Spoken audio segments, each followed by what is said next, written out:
education or the clinical workflow.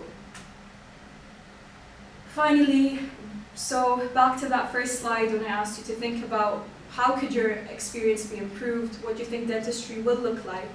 Hopefully that gave you a bit of an idea, seeing real-life examples today and some potential ways we can use it.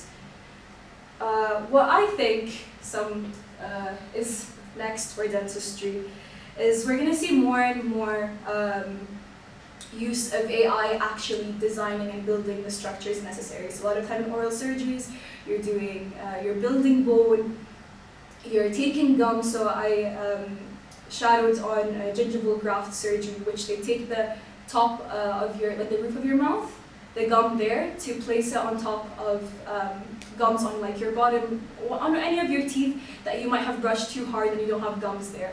So that can be quite painful and you're using your own gums. So what if we can have AI actually personalize and design gums for you, and that way we don't have to put you in more pain than necessary.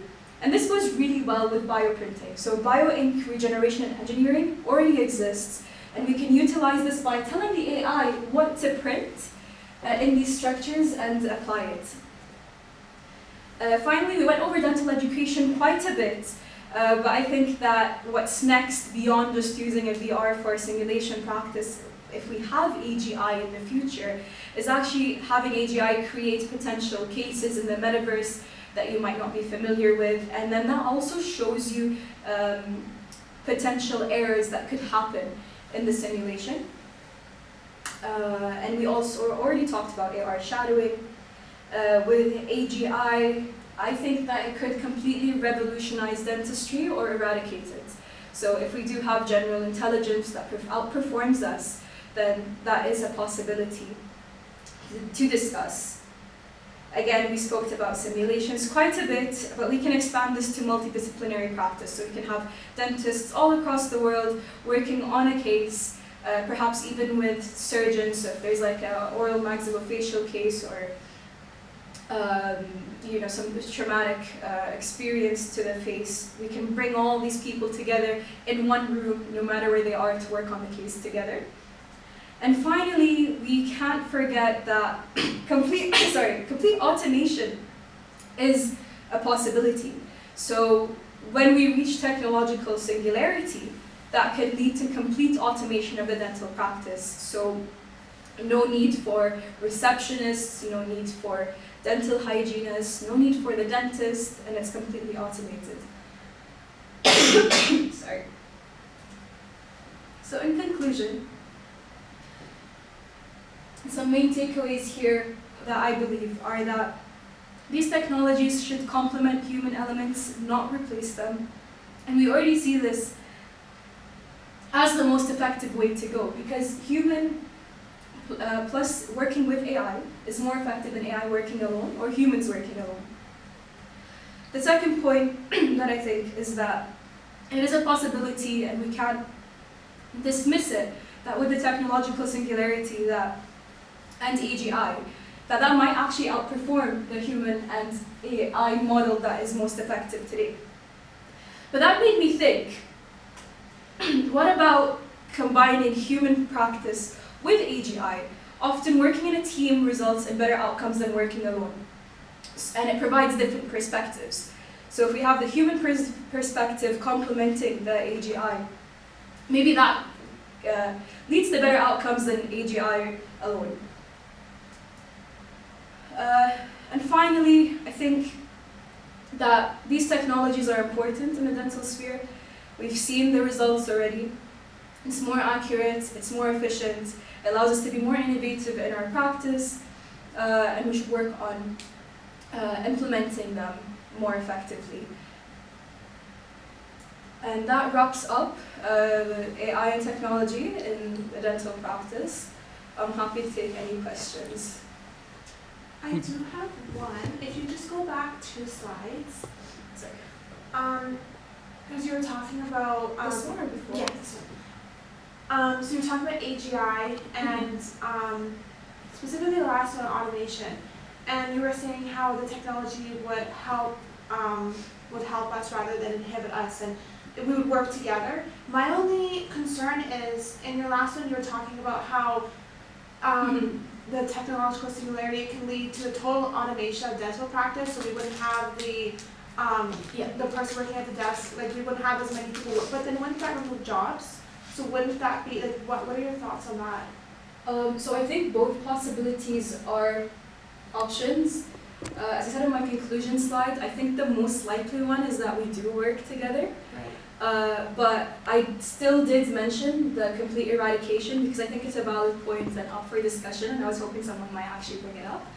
My personal perspective, based on the course and the information I've read, is that I do believe that human touch and experience is important to any field.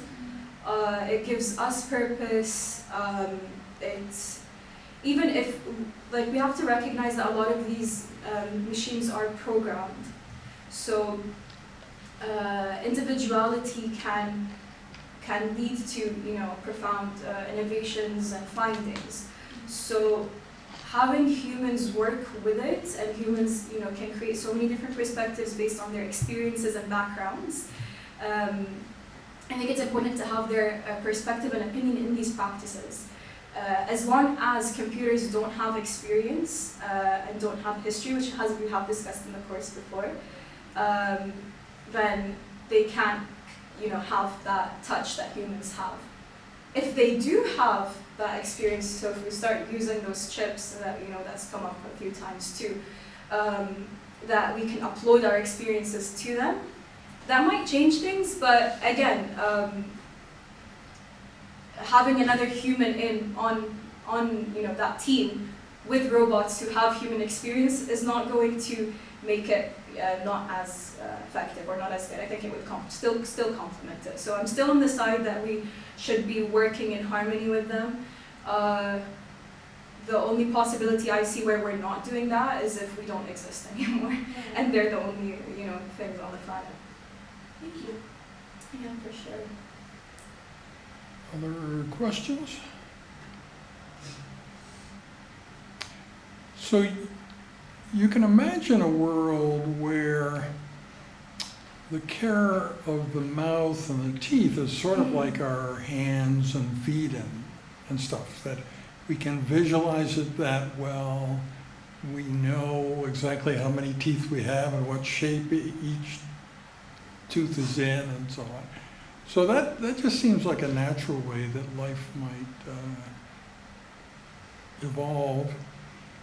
And dentistry is probably not going to change more than other fields. Every single field of human endeavor will change. Mm-hmm. And if you look ahead very, very far, we're dealing with mainly a solved world, right? Where most things are completely solved, you know, that your teeth are completely healthy your whole life and so on. But that doesn't mean then that humans don't have anything to do, because there might be marvelous new challenges out there, you know, and so on.